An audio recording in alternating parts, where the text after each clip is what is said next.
कहानी की शुरुआत में हम शातिर चोरों की एक गैंग को देखते हैं जो एक ऐसे बैंक को लूटने की प्लानिंग कर रहे हैं जिसे दुनिया की सबसे सुरक्षित जगहों में से एक माना जाता है। दरअसल स्पेन में मौजूद ये बैंक 500 साल पुराने अनमोल खजाने को अपने सबसे गहरे तहखाने में दबाए बैठा है। इसलिए बड़े बड़े क्रिमिनल्स की नजर सालों से इस बैंक पर है। लेकिन यहाँ के सुरक्षा इंतजाम इतने नेक्स्ट लेवल हैं कि अगर बैंक के आसपास थोड़ी सी भी सस्पिशियस एक्टिविटी दिखती है तो पलक झपकते ही 15 हेविली आर्म्ड गार्ड्स फायरिंग के लिए रेडी हो जाते हैं। पूरे एरिया को मॉनिटर करने के लिए ऐसे एडवांस कैमरास लगाए गए हैं जो इंसानी कदमों की हल्की सी आहट को भी आसानी से डिटेक्ट कर लेते हैं। और सबसे बड़ी मुसीबत है इस बैंक का अंडरग्राउंड तहखाना। 19वीं सदी में बनी इस तिजोरी का डिजाइन और मैकेनिज्म आज के दौर के बड़े से बड़े क्रिमिनल्स के लिए एक अनसुलझी पहेली बनी हुई है और इस वक्त ये लोग इसी पहेली को सुलझाने में लगे हुए हैं। सबसे पहले मिलिए वॉल्टर से, जो ब्रिटेन में एक ऐसी एजेंसी चलाता है जो समंदर की गहराइयों से प्राचीन और ऐतिहासिक चीजें डिस्कवर करने का काम करती है। एक बार डीप वाटर रिसर्च के दौरान वॉल्टर और उसकी एक्सपर्ट टीम को साल 1645 का एक डूबा हुआ ब्रिटिश जहाज मिल जाता है। इस मिशन के दौरान जेम्स नाम के एक प्रोफेशनल गोताखोर को पानी के नीचे एक बहुत पुराना बॉक्स मिलता है जिसके भीतर सदियों पुराने सोने के 3 रेयर सिक्के रखे हुए हैं। इन तीनों सिक्कों के पीछे एक बहुत बड़ा मिस्ट्री छिपा हुआ है जिसे जानने के बाद किसी भी इंसान का लालच जाग जाए। लेकिन इससे पहले कि वॉल्टर और उसके साथी अपनी इस बड़ी सक्सेस का जश्न मना पाते, ठीक उसी समय स्पेनिश नेवी के जंगी जहाजों ने उनके पूरे शिप को चारों तरफ से घेर लिया। स्पेनिश नेवी ऑफिसर का क्लेम था कि वॉल्टर की टीम ने उनके समुद्री बॉर्डर का उल्लंघन करके यह खजाना निकाला है। इसके तुरंत बाद स्पेन की नेवी ने वॉल्टर की टीम की सारी कीमती प्रॉपर्टी अपने कब्जे में ले ली। उन अनमोल सिक्कों वाले बॉक्स को भी वहां की सरकार ने सीज कर लिया और सीधे उसी सुपर सेफ बैंक के अंडरग्राउंड तहखाने में लॉक कर दिया। वॉल्टर अपनी सालों की मेहनत की इस बर्बादी को बर्दाश्त नहीं कर पा रहा था। उसकी टीम ने अपनी जान दांव पर लगाकर समंदर से वह खजाना निकाला था जिसे नेवी ने बिना किसी मेहनत के छीन लिया और अब बदला लेने के लिए वो उस बैंक के भीतर घुसकर अपने तीनों सिक्के वापस चुराने का एक मास्टर प्लान तैयार कर रहा है। वॉल्टर ये मुश्किल काम अकेले नहीं कर सकता था, इसलिए उसने अपने ही देश के एक जीनियस स्टूडेंट थॉम को अपने साथ मिला लिया जो बहुत कम उम्र में एक्स्ट्रॉर्डिनरी माइंडसेट का मालिक है। थॉम अभी यूनिवर्सिटी में पढ़ाई ही पूरी कर रहा था, लेकिन उसकी काबिलियत देखकर दुनिया की कई बड़ी टेक कंपनीज उसे बिना डिग्री के ही ऊंचे पदों की जॉब ऑफर कर रही थीं। हर महीने तकरीबन $4 लाख की सैलरी और बेहतरीन फैसिलिटीज का प्रॉमिस था। मगर थॉम किसी भी कंपनी के कॉर्पोरेट रूल्स और बंदिशों में रहकर काम नहीं करना चाहता था और यहीं उसकी मुलाकात वॉल्टर से हुई। वॉल्टर थॉम के सामने एक बड़ा प्रपोजल रखते हुए कहता है, मैं चाहता हूं कि तुम दुनिया के सबसे एडवांस और सेफ बैंक की सिक्योरिटी को क्रैक करने में हमारी टीम का नेतृत्व करो ताकि मैं अपनी वो अनमोल अमानत वापस ला सकूं जिसे मैंने खुद गहरे समंदर से निकाला था। ये सुनकर थॉम पूरी तरह शॉक्ड हो जाता है और पूछता है, क्या आपको वाकई लगता है कि मैं कोई प्रोफेशनल क्रिमिनल हूँ? वॉल्टर हल्के से मुस्कुराता है और कहता है, इस सीक्रेट मीटिंग से पहले मैंने तुम्हारे बैकग्राउंड और तुम्हारे कमाल के IQ की पूरी इंफॉर्मेशन निकाल ली है। वॉल्टर आगे कहता है, हमें तुमसे कोई चोरी नहीं करवानी, बस तुम अपनी बुद्धिमानी से उस कॉम्प्लिकेटेड तिजोरी के वर्किंग सिस्टम और पूरे लेआउट को समझने में हमारी टीम को गाइड करो। थॉम अभी भी दुविधा में होता है, लेकिन आपको इतना कॉन्फिडेंस कैसे है कि मैं इस इलीगल काम के लिए तैयार हो जाऊंगा? तभी वॉल्टर अपना सबसे बड़ा पत्ता खोलता है, अगर यह मिशन सक्सेसफुल रहा तो तुम्हें इतना बड़ा हिस्सा मिलेगा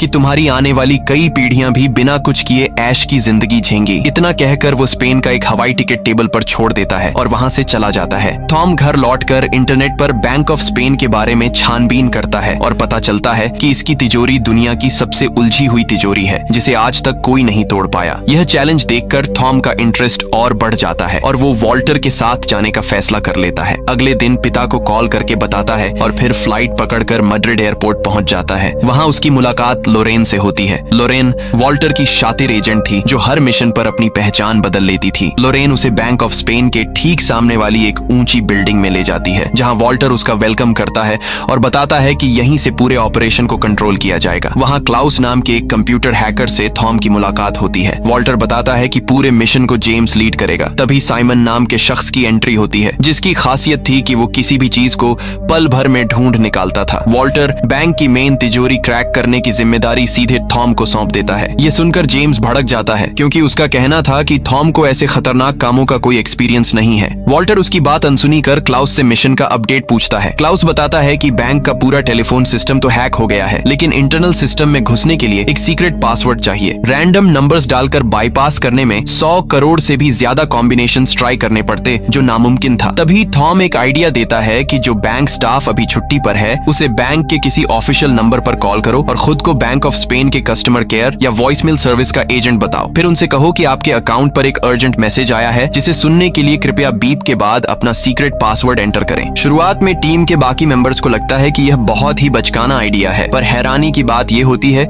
कि थॉम की यह सोशल इंजीनियरिंग ट्रिक 100% काम कर जाती है। इस आसान सी चाल की मदद से क्लाउस को बैंक के अंदर लगे कुछ बेहद जरूरी कैमरास की लाइव फुटेज का एक्सेस मिल जाता है। भले ही यह कोई बहुत पेचीदा तकनीक नहीं थी, पर जो लोग इस खेल को नहीं जानते उनके लिए यह काम करना नामुमकिन था। वॉल्टर थॉम को थैंक्स कहता है और लोरेन भी उसके तेज दिमाग से काफी इम्प्रेस हो जाती है। इस पहली बड़ी कामयाबी के बाद वॉल्टर थॉम के सामने उन 3 पुराने सोने के सिक्कों का असली सीक्रेट रिवील करता है। ये रहस्यमयी कहानी 16वीं सदी के एक ब्रिटिश पायरेट से जुड़ी है, जिसने स्पेन के एक शाही जहाज से अरबों का खजाना लूटा था और उसे किसी अनजान आइलैंड पर छुपा दिया था। लेकिन आज तक दुनिया का कोई भी खोजी या सरकार यह पता नहीं लगा पाई कि वह खजाना आखिर किस जगह पर दफन है। करीब 30 साल पहले वॉल्टर ने एक बहुत पुरानी गुप्त चिट्ठी खरीदी थी, जिसमें उस खजाने के ठिकाने से जुड़े कुछ हिंट्स लिखे हुए थे। बाद में सालों की रिसर्च से यह बात साफ होती है कि उस खजाने की बिल्कुल सटीक लोकेशन और उसके कोऑर्डिनेट्स उन्हीं 3 सोने के सिक्कों पर बहुत बारीक नक्काशी से लिखे गए हैं। वॉल्टर ने अपनी जिंदगी के कई साल समंदर की लहरों के बीच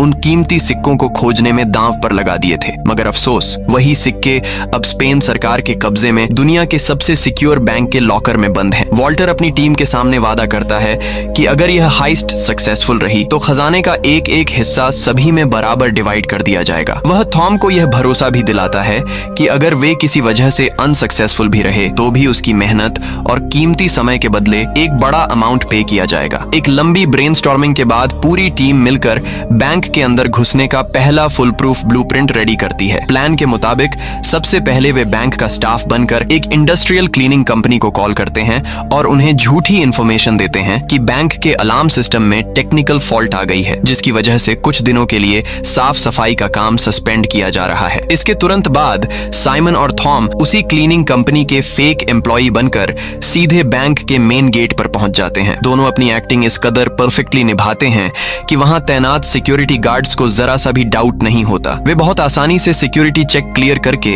बैंक के इंटरनल एरिया में एंट्री ले लेते हैं। दूसरी तरफ शातिर लॉरेन एक आर्ट एक्सपर्ट का रूप धारण करती है, जो एक्सपेंसिव और रेयर पेंटिंग्स की जांच करती है। वह बैंक एडमिनिस्ट्रेशन को यह दिखाने आई है कि वहां रखी हिस्टोरिकल कलाकृतियों को कोई डैमेज तो नहीं पहुंचा है। वह पूरे कॉन्फिडेंस के साथ वहां के चीफ सिक्योरिटी ऑफिसर गुस्तावो से मिलती है। गुस्तावो को उस पर रत्ती भर भी शक नहीं होता, क्योंकि लोरेन को पेंटिंग्स और आर्ट वर्ल्ड की गजब की नॉलेज है। इसी बातचीत के दौरान लोरेन बहुत ही स्मार्टली अपना बबल टी कप गुस्तावो के हाथ में थमा देती है, ताकि वह चुपके से उसके फिंगरप्रिंट्स कलेक्ट कर सके। उधर अपने सीक्रेट बेस पर बैठा क्लाउस सीसीटीवी कैमरास के जरिए बैंक के अंदर मौजूद अपने साथियों की हर एक मूवमेंट को बारीकी से ट्रैक कर रहा है। वह तुरंत साइमन को एक सीक्रेट सिग्नल भेजता है कि वह बिना किसी की नजर में आए बैंक के वीआईपी टेक्निकल रूम में घुस जाए। साइमन बिना कोई टाइम वेस्ट किए वहां पहुंचता है और अपने साथ लाया हुआ एक जासूसी गैजेट वहां के मेन सिग्नल पोर्ट से अटैच कर देता है। इस मास्टर स्ट्रोक से क्लाउस को बैंक के पूरे सिक्योरिटी ग्रिड का एक्सेस मिल जाता है। इसी बीच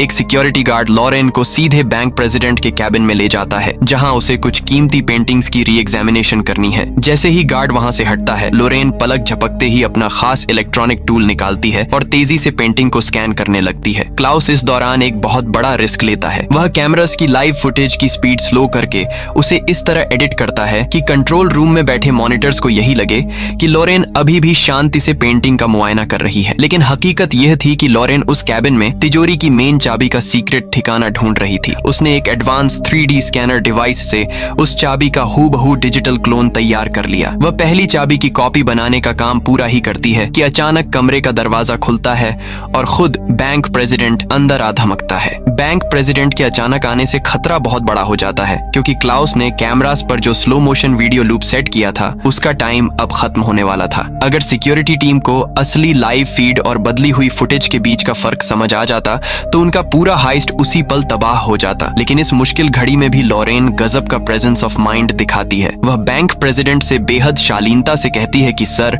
थोड़ा साइड हो जाइए ताकि मैं इस आर्टवर्क की एक परफेक्ट फोटो ले सकूं। वह बिना किसी शक के पीछे हट जाता है और लोरेन अपनी हाजिर जवाबी से इस बड़े खतरे को टाल देती है। थोड़ी ही देर में बैंक प्रेसिडेंट उस कैबिन से बाहर चला जाता है और लोरेन को अपना बाकी काम पूरा करने का मौका मिल जाता है। लोरेन बिना एक पल गंवाए फुर्ती से उस दूसरी चाबी को भी स्कैन कर लेती है जो एक दूसरी कीमती पेंटिंग के पीछे बहुत ही चालाकी से छिपाई गई थी। ठीक इसी समय थॉम को एक बेहद डेंजरस काम सौंपा गया था। उसे बैंक के मेन मीटिंग रूम में जाना था और वहाँ टेबल के नीचे छिपकर अपने एडवांस स्कैनर के जरिए नीचे बनी रहस्यमयी तिजोरी की पूरी बनावट और उसके स्ट्रक्चर का मैप तैयार करना था। लेकिन बदकिस्मती देखिए, तभी बैंक के कुछ बड़े ऑफिशियल्स की एक टीम मीटिंग के लिए अचानक उसी कमरे में आ जाती है। अब थॉम के पास सांसें रोककर चुपचाप मेज के नीचे दुबकने के अलावा कोई रास्ता नहीं बचता। तभी वहाँ बैठे एक स्टाफ के हाथ से कुछ जरूरी फाइल्स फिसलकर सीधे फर्श पर गिर जाती हैं। वह शख्स जैसे ही उन्हें उठाने के लिए नीचे झुकने लगता है, थॉम की जान हलक में आ जाती है। लेकिन ठीक उसी नाजुक मोड़ पर अचानक पूरे बैंक में अलार्म गूंज उठता है। उस लाउड सायरन को सुनते ही और सभी अधिकारी मीटिंग छोड़कर तुरंत बाहर भाग जाते हैं। थॉम की किस्मत यहाँ उसका पूरा साथ देती है और वह बाल बाल बच जाता है। असल में थॉम की उस स्कैनिंग मशीन से जो इलेक्ट्रोमैग्नेटिक वेव्स निकल रही थी, उसी के कारण बैंक का अलार्म सिस्टम एक्टिवेट हो गया था। अलार्म बजते ही बैंक के ठीक सामने बने मिलिट्री हेडक्वार्टर से मरीन कमांडो और सिक्योरिटी गार्ड्स तुरंत एक्शन मोड में आ जाते हैं। वे पल भर में पूरे बैंक को चारों तरफ से कॉर्डन ऑफ कर लेते हैं। गुस्तावो तुरंत ऑर्डर पास कर देता है कि जांच पूरी होने तक बैंक परिसर से कोई भी इंसान बाहर कदम नहीं रखेगा। उधर लोरेन ने दूसरी चाबी का डिजिटल क्लोन तो बना लिया था, पर पाबंदियों के कारण उसे वापस उसकी जगह पर रखने का मौका नहीं मिल पाता। तभी बैंक प्रेसिडेंट वहां आता है और लोरेन को सुरक्षा कारणों से तुरंत अपने साथ बाहर चलने को कहता है। इस अचानक आई आफत से पूरी टीम के होश उड़ जाते हैं। सब लोग अपने सीक्रेट बेस पर घबराए हुए थे कि इस सिचुएशन को कैसे हैंडल किया जाए। तभी थॉम खुद आगे बढ़कर सामने आता है। वह कहता है कि वह अपनी जान दांव पर लगाकर लोरेन के हाथ से छूटने वाली उस चाबी को हवा में ही लपक लेगा और उसे वापस तिजोरी के गुप्त स्थान पर फिट कर देगा। थॉम गजब की फुर्ती दिखाता है और उस चाबी को जमीन पर गिरने से पहले ही हवा में कैच कर लेता है, जिससे कोई आवाज नहीं होती। लेकिन जैसे ही थॉम उस चाबी को वापस उसकी जगह पर सेट करता है, तभी अचानक एक सिक्योरिटी गार्ड उस कमरे में आ जाता है। वह थॉम को वहां देखकर कड़क आवाज में पूछती है, तुम इस रिस्ट्रिक्टेड एरिया में क्या कर रहे हो? थॉम तुरंत एक मासूम सा चेहरा बनाता है और अपने कानों पर हाथ रखते हुए बोलता है, ओह सॉरी मैम, असल में मैंने अपने कानों में हेडफोन्स लगा रखे थे और तेज वॉल्यूम में म्यूजिक सुन रहा था, इसी वजह से मुझे अलार्म का सायरन सुनाई नहीं दिया। गार्ड उस पर चिल्लाते हुए कहता है, बहानेबाजी बंद करो और तुरंत यहाँ से बाहर निकलो। उधर कंट्रोल रूम में बैठे गुस्तावो ने बारीकी से नोटिस किया कि अलार्म का सिग्नल सीधे मेन तिजोरी वाले हिस्से से आया था। वह बिना देर किए हथियारों से लैस सैनिकों को नीचे तहखाने में भेजता है, लेकिन वहाँ काफी छानबीन के बाद भी उन्हें कोई सस्पिशियस चीज या इंसान नजर नहीं आता। आखिरकार कोई पुख्ता सबूत न मिलने की वजह से गुस्तावो को मजबूरी में सभी को बैंक से जाने देने का फैसला करना पड़ता है। इस जोखिम भरे काम से सही सलामत लौटने के बाद जब पूरी टीम बैंक से चुराए गए डेटा की बारीकी से जांच करती है, तो थॉम एक बार फिर अपनी गजब की बुद्धिमानी का सबूत देता है। वह ध्यान देता है कि स्कैनर तिजोरी के एक खास हिस्से का साफ ढांचा नहीं बना पाया है। वो तुरंत समझ जाता है कि उस जगह पर पानी मौजूद है। दरअसल उस गुप्त तिजोरी के ठीक ऊपर पानी का एक बहुत बड़ा टैंक मौजूद है। 19वीं सदी के उस्ताद इंजीनियर्स ने इस लॉकर की सुरक्षा के लिए ऐसा अचूक चक्रव्यूह बनाया है कि अगर कोई भी घुसपैठियां बिना अनुमति के इसके अंदर कदम रखता है, तो मुख्य पाइपलाइन के सारे वाल्व्स खुद ब खुद खुल जाते हैं। देखते ही देखते वह पूरा हिस्सा पानी से भर जाता है, जिससे चोर वहीं फंसकर अपनी जान गंवा बैठता है। थॉम अपनी खोज से यह भी पता लगाता है कि उस पुराने दौर में आज की तरह कोई मोशन डिटेक्शन टेक्नोलॉजी तो मौजूद नहीं थी, पर उसकी जगह उन्होंने फर्श के नीचे एक बहुत ही संवेदनशील तराजू फिट कर रखा है। जैसे ही तिजोरी की जमीन पर तय सीमा से 1 ग्राम भी फालतू वजन पड़ता है, वह पूरा सिस्टम खुद एक्टिवेट हो जाता है और वाटर ट्रैप चालू हो जाता है। अब टीम के सामने सबसे बड़ी चुनौती ये है कि उस संवेदनशील तराजू को बिना डिस्टर्ब किए तिजोरी को कैसे पार किया जाए। उधर बैंक में अलार्म बजने की उस घटना के बाद जब सुरक्षा बलों को कोई सुराग नहीं मिलता, तो बैंक प्रेसिडेंट गुस्तावो को बहुत बुरी तरह डांटते हैं। उसी दौरान पूरे देश में फुटबॉल वर्ल्ड कप का जोश अपने चरम पर होता है और बैंक के ठीक बाहर बने चौक पर स्पेन की टीम का हौसला बढ़ाने के लिए हजारों फैंस की भारी भीड़ जमा होती है। बैंक प्रेसिडेंट के सलाहकार गुस्तावो का बचाव करते हुए कहते हैं कि शायद अलार्म बजने की वजह बाहर लगे बड़े बड़े पावर जनरेटर्स और मैच दिखाने वाली बड़ी स्क्रीन्स का इलेक्ट्रोमैग्नेटिक असर हो सकता है। इसी बीच जेम्स और साइमन अंडरग्राउंड सीवर के गुप्त रास्तों का इस्तेमाल करके उस बड़े तराजू के बेसमेंट तक पहुंचने में कामयाब हो जाते हैं। जैसा कि थॉम ने पहले ही अंदाजा लगाया था, वह मैकेनिकल सिस्टम सिस्टम सच में पुरानी इंजीनियरिंग की एक बेजोड़ मिसाल है। लेकिन अब उनके सामने एक और नई मुसीबत आकर खड़ी हो जाती है। उस गुप्त तिजोरी तक नीचे के रास्ते से सुरंग खोदने के लिए उन्हें कम से कम 15 दिनों का वक्त चाहिए। अगर वे मशीन्स का इस्तेमाल करके तेजी से ड्रिलिंग करते हैं तो उसकी तेज आवाज से बैंक की सिक्योरिटी टीम तुरंत अलर्ट हो जाएगी। वे हर हाल में वर्ल्ड कप के इस खुशनुमा माहौल का फायदा उठाना चाहते हैं जब बाहर मौजूद पूरी जनता और पुलिस मैच के रोमांच में डूबी हो। लेकिन दिक्कत यह है कि फाइनल मैच अब से सिर्फ 8 दिन बाद ही होने वाला है। ये सुनकर वॉल्टर पूरी तरह निराश हो जाता है और मिशन को यहीं बंद करने का मन बना लेता है। टीम के बाकी लोग भी उम्मीद खोने लगते हैं, लेकिन अक्सर बड़ी मुसीबतें ही सबसे शानदार रास्तों को जन्म देती हैं। एक शाम वॉल्टर बैंक के ठीक सामने वाली एक ऊंची इमारत की छत पर जाता है। वहां से नीचे का नजारा देखते हुए वह नोटिस करता है कि जब भी फुटबॉल मैच के दौरान स्पेन की टीम कोई गोल दागती है और नीचे खड़ी भीड़ खुशी के मारे चिल्लाती है तो बैंक के मोशन डिटेक्शन कैमरास खुद ब खुद उस शोर की तरफ घूम जाते हैं। इसका साफ मतलब है कि वे नीचे के बजाय बैंक की छत के रास्ते ऊपर से अंदर घुस सकते हैं। लेकिन यह पूरा खतरनाक प्लान स्पेन की फुटबॉल टीम की जीत पर टिका है और किस्मत देखिए, स्पेन की टीम बेहतरीन खेल दिखाते हुए सेमीफाइनल जीतकर सीधे फाइनल में पहुंच जाती है। अब टीम के लिए बस तिजोरी तक पहुंचने के रास्ते को सेफ बनाना बाकी है। इसी बीच एक दिन कंट्रोल रूम में ड्यूटी संभालते हुए गुस्तावो के कानों में सफाई कर्मचारियों की बातचीत का कुछ हिस्सा पड़ता है। वे आपस में बात कर रहे हैं कि कुछ दिनों पहले बैंक की तरफ से सफाई का काम रोकने के लिए एक कॉल आया था क्योंकि सिस्टम में कोई खराबी थी। ये बात सुनते ही गुस्तावो को झटका लगता है और उसे तुरंत याद आता है कि उस दिन 2 नए सफाई कर्मी बैंक के अंदर आए थे। वह बिना कोई वक्त गंवाए पुराने कैमरास के रिकॉर्ड्स खंगालना शुरू करता है जहां उसे थॉम और साइमन की साफ तस्वीरें मिल जाती हैं। लेकिन चूंकि उन दोनों का कोई पुराना पुलिस रिकॉर्ड नहीं है, इसलिए बैंक का फेशियल रिकॉग्निशन सिस्टम उनकी पहचान बताने में फेल हो जाता है। अब गुस्तावो पहले से कहीं ज्यादा अलर्ट हो चुका है। वह बैंक के अंदर सिक्योरिटी गार्ड्स की संख्या दोगुनी कर देता है और परिसर के कोने कोने में नए खुफिया कैमरास लगवा देता है। उधर थॉम इस मिशन को सफल बनाने के लिए कई रातों से सोया नहीं है। वह पूरी लगन से उस बड़े तराजू की मुश्किल समस्या का हल निकालने में दिन रात लगा हुआ है। आखिरकार अपने बेहतरीन दिमाग की बदौलत थॉम एक बहुत ही अनोखा रास्ता ढूंढ निकालता है। वह टीम को सलाह देता है कि वे उस पुराने तराजू को फ्रीज करने के लिए लिक्विड नाइट्रोजन गैस का इस्तेमाल करेंगे क्योंकि बहुत ज्यादा ठंडी नाइट्रोजन गैस किसी भी मजबूत मेटल को कुछ ही सेकंड्स में जमा कर पूरी तरह सुन्न कर देती है। थॉम के हिसाब से उस विशाल सिस्टम को पूरी तरह फ्रीज करने के लिए कम से कम 500 किलो नाइट्रोजन गैस की जरूरत है और इस जोखिम भरे काम का जिम्मा साइमन के कंधों पर होता है। टीम के सभी सदस्य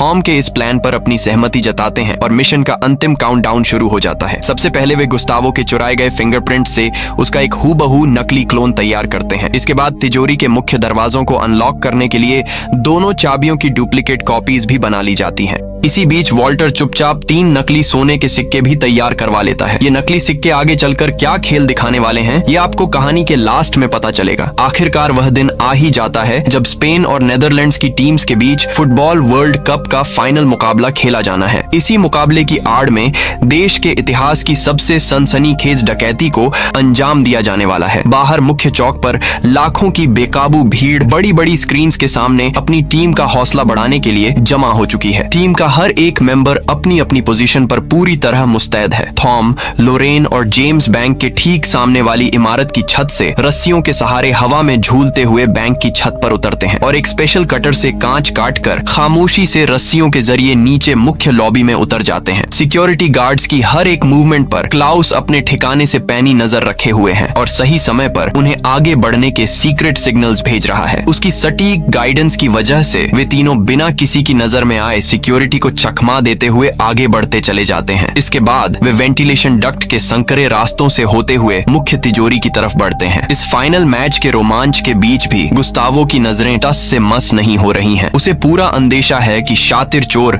इस सुनहरे मौके का फायदा उठाने की कोशिश जरूर करेंगे, इसलिए वह खुद कंट्रोल रूम की स्क्रीन्स पर एक एक हरकत को बारीकी से देख रहा है। जैसे ही वे वेंटिलेशन डक्ट के मुहाने से बाहर निकले, तीनों के पैरों तले जमीन खिसक गई क्योंकि उनके सामने 2 दीवारों के बीच एक भयानक गहरी खाई है। तीनों अपने साथ लाई पोर्टेबल सीढ़ी को खोलकर दोनों दीवारों को आपस में जोड़ देते हैं। जेम्स सबसे आखिर में उस सीढ़ी पर चढ़ता है, लेकिन जैसे ही वह बीच रास्ते पहुंचता है, सीढ़ी अचानक नीचे की तरफ सरकने लगती है। मौत को सामने देख जेम्स पूरी ताकत से आगे की तरफ छलांग लगाता है। ठीक उसी नाजुक पल में थॉम हवा में ही उसका हाथ मजबूती से थाम लेता है और जेम्स की जान बच जाती है। उधर क्लाउस सिस्टम को हैक करके पहला सिक्योरिटी दरवाजा खोल देता है। इसके बाद उनके सामने एक और बेहद भारी स्टील का दरवाजा आता है। इसे खोलने के लिए गुस्तावो के नकली फिंगरप्रिंट और उन दोनों डुप्लीकेट चाबियों का एक साथ एक ही सेकंड में इस्तेमाल किया जाना जरूरी है। तीनों साथियों के तालमेल के बिना यह दरवाजा खुलना पूरी तरह नामुमकिन है। किस्मत से फिंगरप्रिंट और चाबियों का वह कॉम्बिनेशन एकदम सटीक बैठता है और आखिरकार बैंक का वह अंतिम दरवाजा भी उनके सामने खुल जाता है। अब उनके ठीक सामने वह फर्श है जिसके नीचे वह संवेदनशील तराजू लगा हुआ है। अंडरग्राउंड सीवर में तैनात साइमन को जैसे ही टॉम का सिग्नल मिलता है, वह बिना देरी किए उस तराजू के मुख्य बेस पर भारी मात्रा में नाइट्रोजन गैस रिलीज करना शुरू कर देता है। ऊपर तिजोरी में खड़े तीनों लोग अपनी सांसें रोके उस मैकेनिज्म के जमने का इंतजार कर रहे हैं। कुछ ही पलों में अत्यधिक ठंड की वजह से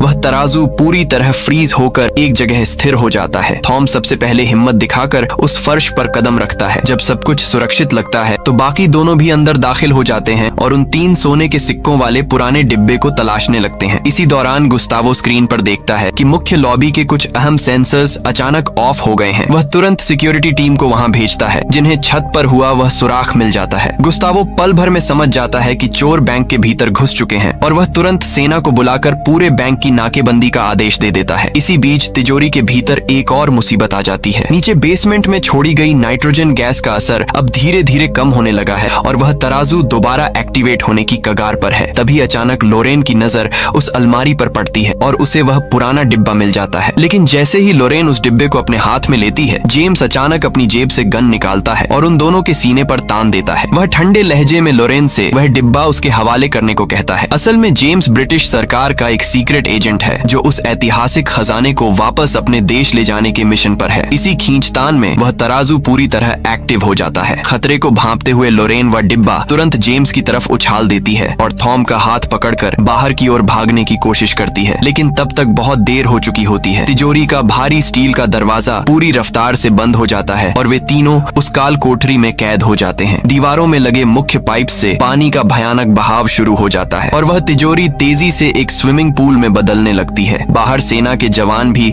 बैंक के गलियारों में दाखिल हो चुके हैं। तिजोरी के भीतर पानी का स्तर इतनी तेजी से बढ़ रहा है कि कुछ ही मिनटों में वहां सांस लेना भी मुश्किल होने वाला है। जेम्स एक प्रोफेशनल गोताखोर है और उसे इस स्थिति का पहले से अंदाजा था, इसलिए वह अपने साथ कुछ खास डाइविंग इक्विपमेंट लेकर आया है। वह पूरी तरह शांत रहते हुए पानी की गहराई में उतरता है और नीचे बने ड्रेनेज पाइप के रास्ते बाहर निकलने की तरफ बढ़ जाता है। लेकिन लोरेन और थॉम के पास ऐसा कोई साधन नहीं है और पानी उनके गले तक आ चुका है। जीवन और मृत्यु के उस आखिरी मोड़ पर थॉम का जीनियस दिमाग एक अंतिम पासा फेंकता है। वह वायरलेस पर चिल्लाते हुए सीवर में मौजूद साइमन से कहता है कि उस तराजू के प्लेटफॉर्म पर जितना हो सके उतना वजन बढ़ा दो। साइमन बिना एक सेकंड गंवाए नाइट्रोजन गैस के उन भारी भरकम खाली सिलेंडर्स को उठाता है और उस तराजू के बेस पर लादना शुरू कर देता है। वजन को मैक्सिमम लिमिट तक पहुंचाने के लिए वह खुद भी उन सिलेंडर्स के ऊपर जा बैठता है। उधर उनके ठिकाने पर बैठे बाकी साथी भी हाथ जोड़कर अपने दोस्तों की जान की दुआ मांग रहे हैं और तभी एक अविश्वसनीय चमत्कार होता है। अत्यधिक वजन पड़ने के कारण तराजू का मैकेनिज्म पूरी तरह लॉक हो जाता है और पानी का वह भयानक बहाव धीरे धीरे थम जाता है। आखिरी कुछ पलों में थॉम और लोरेन की जान बाल बाल बच जाती है। जैसे ही बाहर सिस्टम नॉर्मल होता है,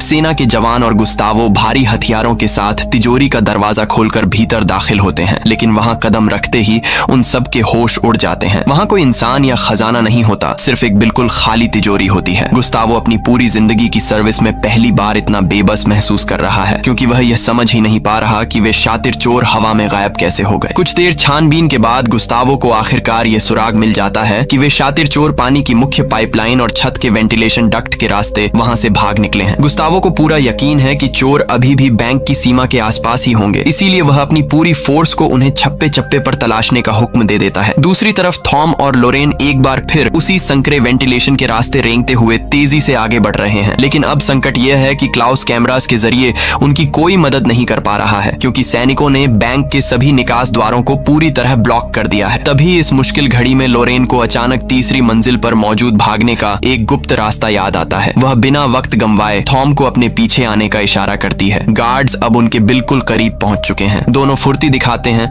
और तेजी से भागकर बैंक प्रेसिडेंट के मुख्य कैबिन में घुस जाते हैं। गुस्तावो को कंट्रोल रूम से यह देखकर लगता है कि अब वे दोनों पूरी तरह फंस चुके हैं और भागने का कोई रास्ता नहीं बचा। लेकिन जैसे ही सिक्योरिटी कर्मियों का दस्ता उस कैबिन का दरवाजा तोड़कर अंदर दाखिल होता है तो वहां का नजारा देख उनके पैरों तले जमीन खिसक जाती है। कमरे के भीतर कोई भी मौजूद नहीं होता। असल में जब लॉरेन पेंटिंग्स की जांच के बहाने पहली बार उस कैबिन में आई थी तभी उसकी पारखी नजरों ने नोटिस कर लिया था कि बैंक प्रेसिडेंट अक्सर वहां सिगरेट पीने के लिए एक गुप्त खिड़की खुली छोड़ देता है। उसी खुली खिड़की का फायदा उठाकर दोनों समय रहते बाहर निकल जाते हैं। गुस्तावो जैसे ही खिड़की से नीचे सड़क की तरफ देखता है उसका खून खौल उठता है, क्योंकि उसे थॉम और लोरेन नीचे मौजूद लाखों की भीड़ में धीरे धीरे गायब होते साफ दिखाई दे रहे होते हैं। वह गुस्से से अंधा होकर तुरंत अपनी गन निकालता है और उन पर फायर करने के लिए निशाना साधता है। लेकिन ठीक उसी वक्त उसका एक साथी ऑफिसर उसका हाथ पकड़कर उसे रोक लेता है। वह गुस्तावो को झकझोरते हुए कहता है, क्या आपका दिमाग खराब हो गया है? नीचे आम जनता की कितनी भारी भीड़ मौजूद है। इसके बाद वह तुरंत सैनिकों को वॉकी टॉकी पर मैसेज भेजता है कि काले कपड़े पहने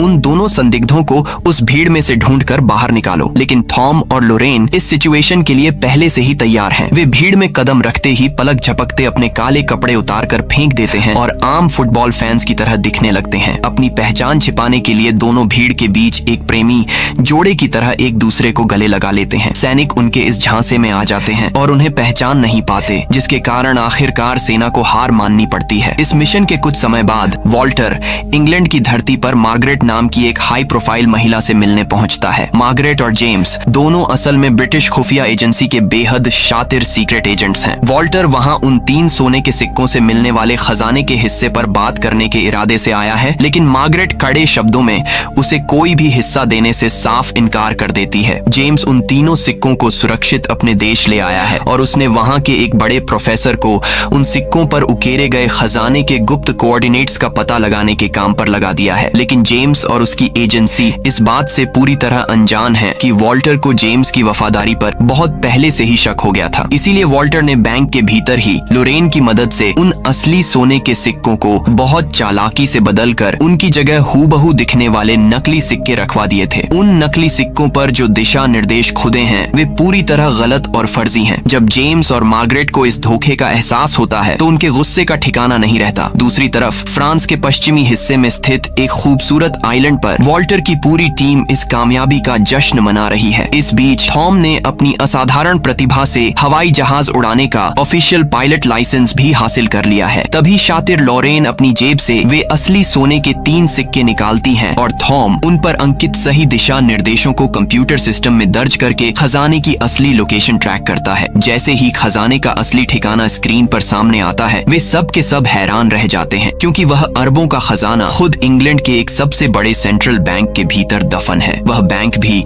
टेक्नोलॉजी के मामले में बेहद आधुनिक और दुनिया के सबसे उन्नत सिक्योरिटी सिस्टम से लैस माना जाता है। अब इन चारों साथियों के सामने एक और बहुत बड़ी चुनौती आ खड़ी हुई है। आगे की रोमांचक कहानी में हम देखेंगे कि इंग्लैंड के इस सबसे सुरक्षित बैंक को अपना अगला निशाना बनाते समय थॉम कौन सी नई और अद्भुत योजना तैयार करता है। तो ऐसी ही और मजेदार वीडियोस देखने के लिए सब्सक्राइब करें आपके अपने चैनल ज़ोरिक्स मूवीज को। और जो स्क्रीन पर वीडियो दिख रही है ये भी काफी मजेदार है, तो क्लिक करो और एंजॉय करो। मिलते हैं नेक्स्ट वीडियो में, तब तक के लिए बाय बाय।